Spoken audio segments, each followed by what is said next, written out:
it is Alysia Reiner here, and I'm so happy to join the Earth Day 2022 virtual stage. I am a board member of Earth Day Initiative, and I am here with Dr. Alysia Dyson, founder and CEO of Air Protein, which I am personally obsessed with. I'm also an advisor, and I will share the story of how we met.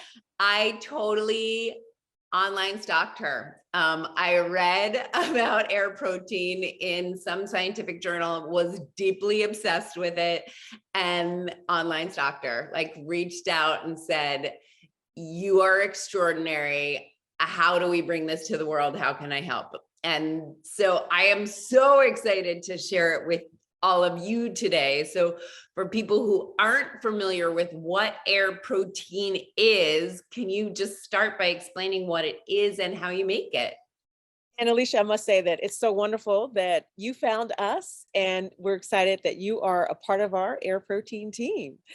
So Air Protein is a way, we've developed a new way of making meat. So the problem that we're dealing with is that the food industry has more greenhouse gas emissions, produces more greenhouse gas emissions than the entire transportation sector. So it's a huge contributor to climate change. Okay, I'm just gonna say that again. The meat sector makes more CO2 than transportation. Go on. Yes, the entire food sector contributes significantly to greenhouse gases and produces more than transportation. And meat is the biggest culprit. Meat is the biggest culprit. It takes 2 years currently to make a steak.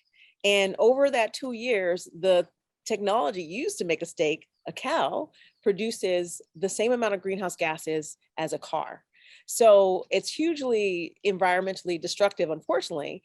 And so as we scale to feed 10 billion people by 2050, how do we do that in a way that isn't so destructive to the environment? And then if you look at land, 2019 saw record fires in Brazil in order to make room for cattle grazing primarily. So there's a lot of land usage and deforestation that is directly linked to our consumption of meat. And many of us love meat. So my husband is one of them. So he's the main target market for what we're doing. And so we make meat in a new way, and we make it leveraging really a way that NASA was looking at how to feed astronauts during the space program. So they had a very different context. And so they had to think about ways of making food that required no land or, just minimal space and required very few resources and could happen quickly. You can produce that food quickly. So we've leveraged some concepts that NASA was working back in the 60s and 70s that was sitting on the shelf. And now we've made a new way of making meat. This is a way that is like fermentation. So it's like making yogurt, like making cheese, technology that's used in the food industry that we know well. In fact, we've known how to do fermentation ever since we realized that beer and wine tasted good. And so the process is very similar to fermentation. We flip it on its head a bit and we do a fermentation type of process. We call it air fermentation. That's actually carbon negative from cradle to gate. And it doesn't require any arable land, zero arable land. And with that, we make protein. We take that protein, we apply culinary techniques to make, give you the textures that you're looking for. We add flavors, and that's how we end up with air chicken, air scallops, air fish, and beyond. I have two questions. First of all, I want everyone to understand what carbon negative is, because that's a really important term. So can you just clarify that for everybody? Yes.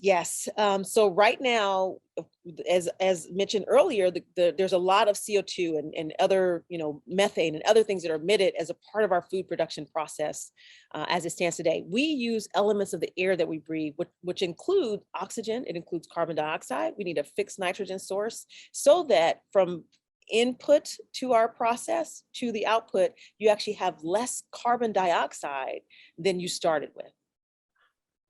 It's amazing. It's so amazing. So basically we hear about carbon offsetting, and the process of making Air Protein is carbon offsetting. Is that correct?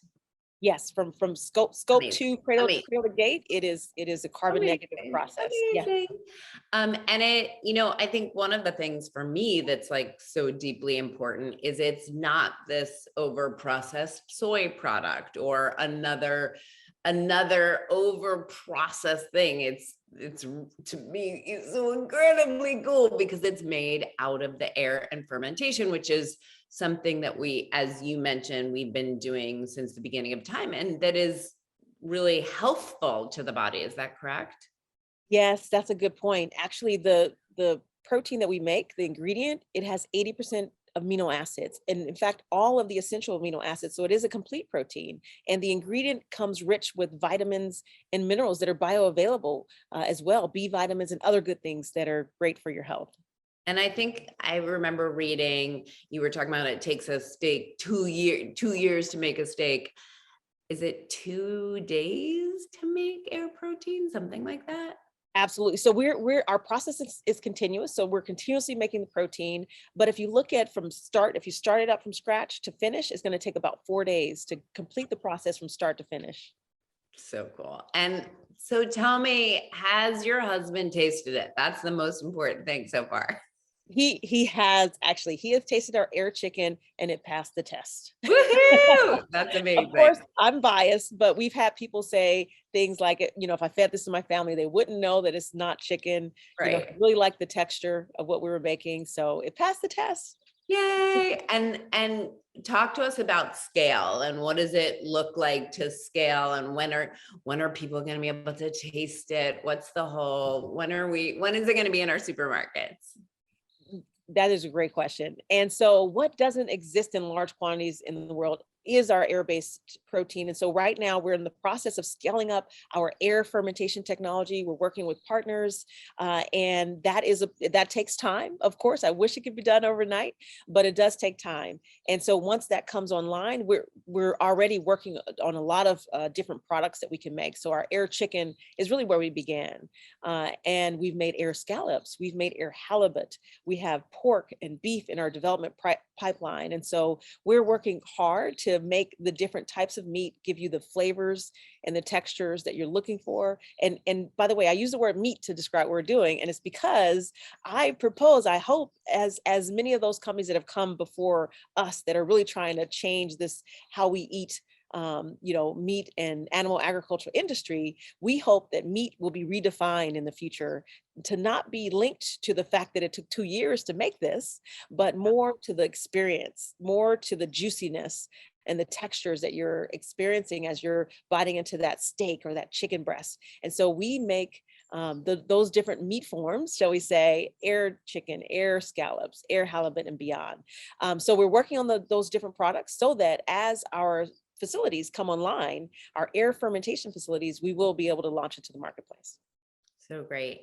And can you share with the audience a little bit about your history? Like, I know that you're an MIT girl and all that, but like, how did this all come about for you? What's your origin story? Because I think it's so interesting that everybody should know.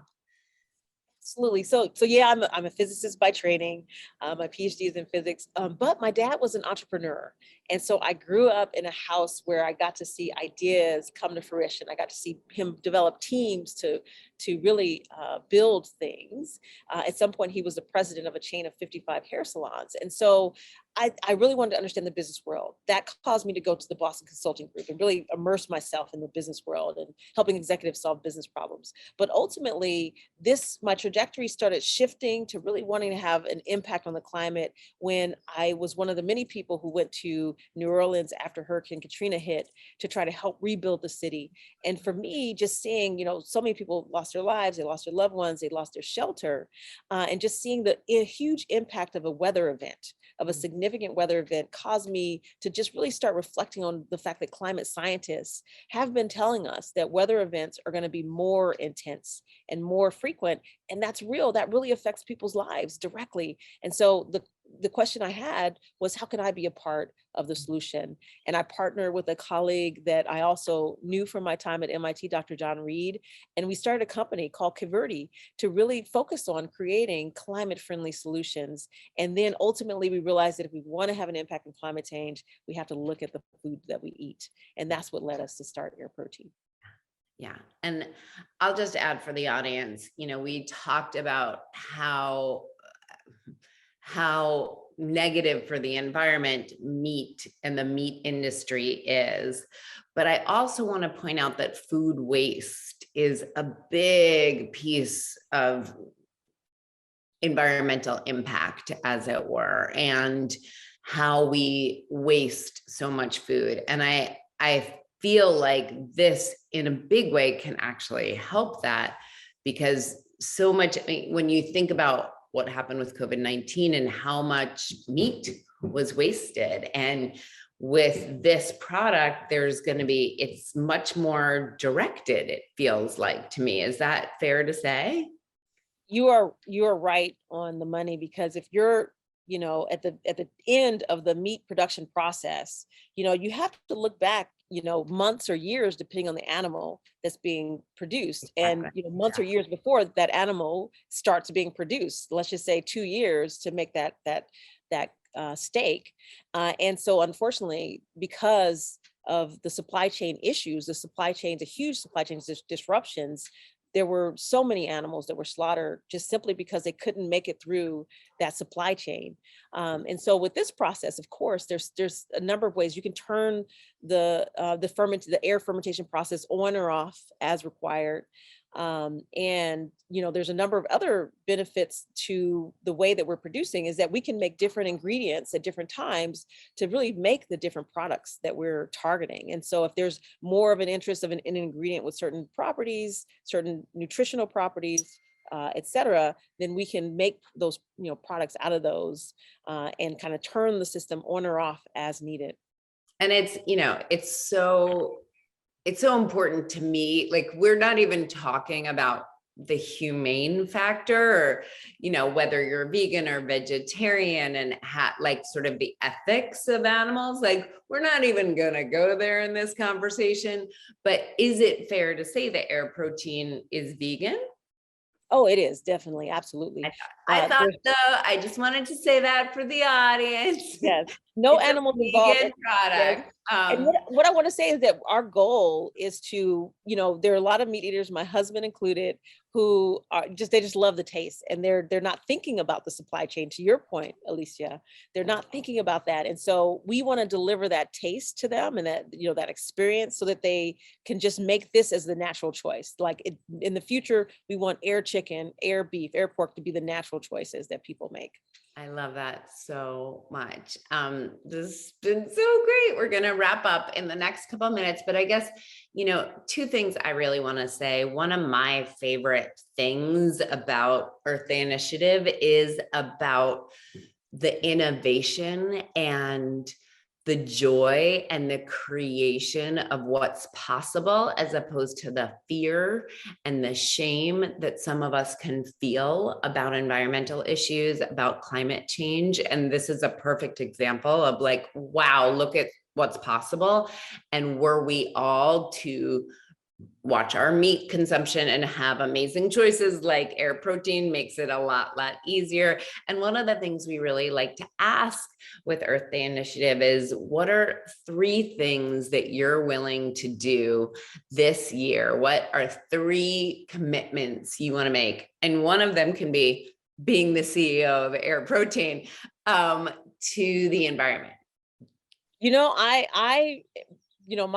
If you look at my LinkedIn, it says a climate warrior. So there's many things that I'm doing to try to, combat climate change. And it's even through my other company, Caverti, and the solutions that Caverti is developing that are outside of the meat space, but also carbon negative solutions to really make everyday products going beyond food.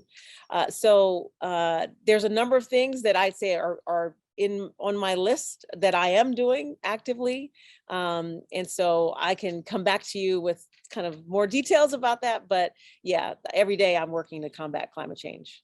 Which is why you're like my superhero. It's why I have like such a creator crush on you, because it's what you're doing for the planet is extraordinary. So thank you.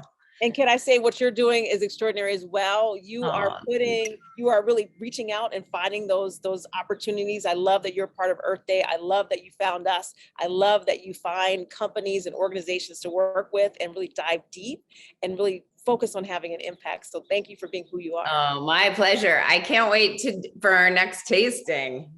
Yes. Looking forward to Yay. it. All right. Well, have a gorgeous, gorgeous rest of your day, and I will see you soon. Sounds good. Thank you. Bye.